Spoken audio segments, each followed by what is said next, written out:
السلام علیکم ناظرین، اس ویڈیو میں سلطان نور الدین زنگی اور دو عیسائیوں کا واقعہ بیان کیا جائے گا۔ ناظرین، سلطان نور الدین زنگی رحمۃ اللہ تعالی علیہ تاریخ اسلام کے روشن ترین ستاروں میں سے ایک تھے۔ ان کا دور حکومت اسلامی تاریخ میں عدل و انصاف، تقوی اور اسلامی شریعت کی پاسداری کے حوالے سے مثالی تصور کیا جاتا ہے۔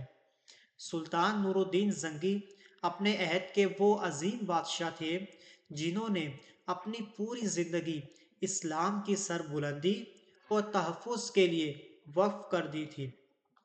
آپ کا شمار ان نادر حکمرانوں میں ہوتا ہے جنہوں نے ہمیشہ اپنی ذاتی خواہشات پر دینی ذمہ داریوں کو فوقیت دی۔ سلطان نور الدین زنگی اہل سنت والجماعت سے تعلق رکھتے تھے۔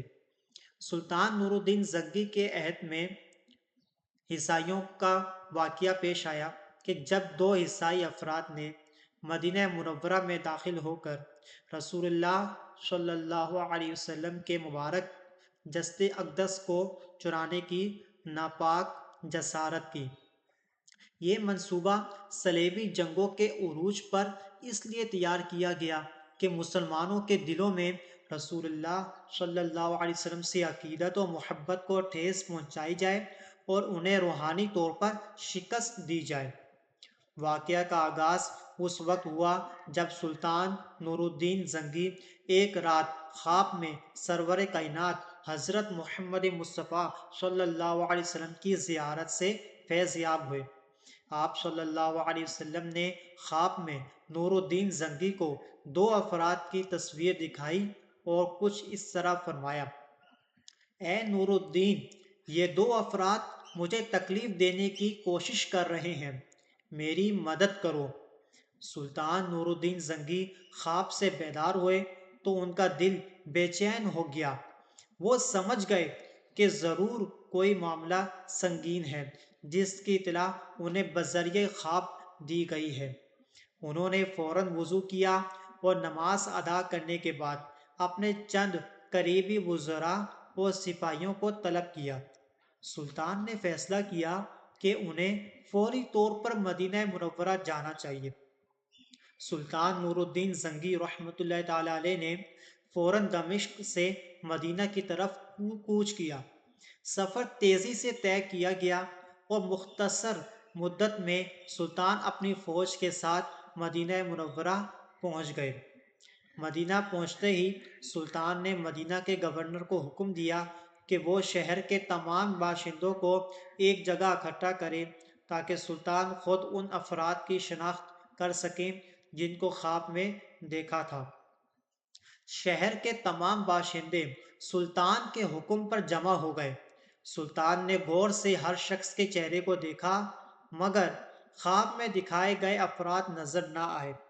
سلطان بے چینی سے دریافت کرنے لگے: کیا کوئی اور ہے جو شہر میں باقی ہے؟ کوئی ایسا افراد جو یہاں نہیں ہے؟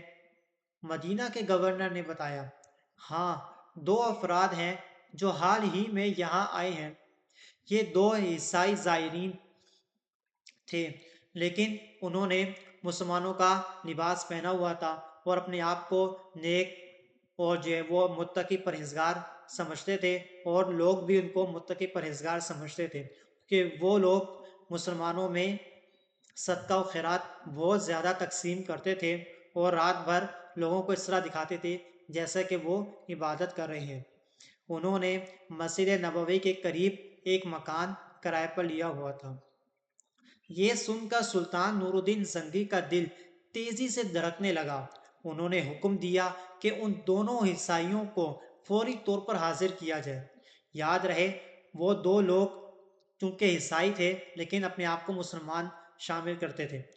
جب ان دونوں افراد کو سلطان کے سامنے لایا گیا تو سلطان نے فوراً انہیں پہچان لیا۔ یہ بالکل وہی چہرے تھے جو انہوں نے خواب میں دیکھے تھے۔ سلطان نے انتہائی باریکی اور سختی سے تفتیش شروع کی۔ ابتدائی طور پر وہ دونوں اپنے جرائم سے انکار کرتے رہے لیکن جب سلطان کے حکم پر ان کے رہائشی مکان کی تلاشی لی گئی تو گھر کے اندر سے کچھ بھی معلوم نہ ہو سکا، لیکن سلطان نور الدین زنگی کافی گھبرا گئے کہ میں نے خواب میں کچھ دیکھا تھا اور یہاں کچھ ہے۔ لیکن جب غور سے دیکھا قالین پر، تو جب قالین ہٹائی گئی تو وہاں پر ایک خفیہ سرنگ دریافت ہوئی۔ یہ سرنگ مسجد نبوی صلی اللہ علیہ وسلم کے روضہ مبارک کی جانب جاتی تھی، اور اس کا مقصد مبارک جسد اقدس کو نکال کر لے جانا تھا۔ یہ واضح ثبوت دے کر وہ دونوں مجرم بالآخر اعتراف جرم کرنے پر مجبور ہو گئے۔ انہوں نے بتایا کہ وہ صلیبیوں کی جانب سے بھیجے گئے تھے اور ان کا مقصد رسول اللہ صلی اللہ علیہ وسلم کے جسد مبارک کو چوری کر کے مسلمانوں کو دینی اور روحانی نقصان پہنچانا تھا۔ یہ ناپاک سازش سن کر سلطان نور الدین زنگی کے چہرے پر غیظ و غضب واضح ہو گیا۔ آپ نے فوراً حکم دیا کہ ان دونوں مجرموں کو سخت سزا دی جائے اور انہیں وہیں قتل کر دیا جائے۔ سلطان کا یہ فیصلہ شریعت اسلامی اور مسلمانوں کے دینی غیرت کے عین مطابق تھا۔ دونوں عیسائیوں کو فوری طور پر سزا دی گئی اور یہ فتنہ ہمیشہ کے لیے ختم ہو گیا۔ سلطان نور الدین زنگی نے اس کے بعد روضہ رسول صلی اللہ علیہ وسلم کے قریب سخت حفاظتی انتظامات کرنے کا حکم دیا اور سرنگ کو ہمیشہ کے لیے بند کروا دیا۔ یہ واقعہ تاریخ اسلام میں ہمیشہ کے لیے محفوظ ہو گیا اور مسلمانوں کے لیے یہ بات ثابت ہو گئی کہ اللہ تعالیٰ اپنے نبی صلی اللہ علیہ وسلم کے جسد مبارک کی حفاظت کے لیے خود انتظام فرماتے ہیں، اور نبی پاک صلی اللہ علیہ وسلم اپنے امتی کو یہ سعادت بھی بخشتے ہیں کہ وہ خود مدینہ آئیں اور ان کی مدد کریں۔ یہ واقعہ سلطان نور الدین زنگی کے تقوی، غیرت ایمانی اور عشق رسول صلی اللہ علیہ وسلم کا واضح ثبوت ہے۔ تاریخ نے انہیں ہمیشہ اس واقعے کے بعد ایک نہایت محترم اور عظیم بادشاہ کے طور پر یاد رکھا ہے۔ اس واقعے سے ظاہر ہوتا ہے کہ اللہ تعالیٰ نے اپنے خاص طور پر منتخب کیا اللہ تعالیٰ نے انہیں خاص طور پر منتخب کیا تاکہ وہ اپنے محبوب رسول صلی اللہ علیہ وسلم کے جسد مبارک کی حفاظت فرمائیں۔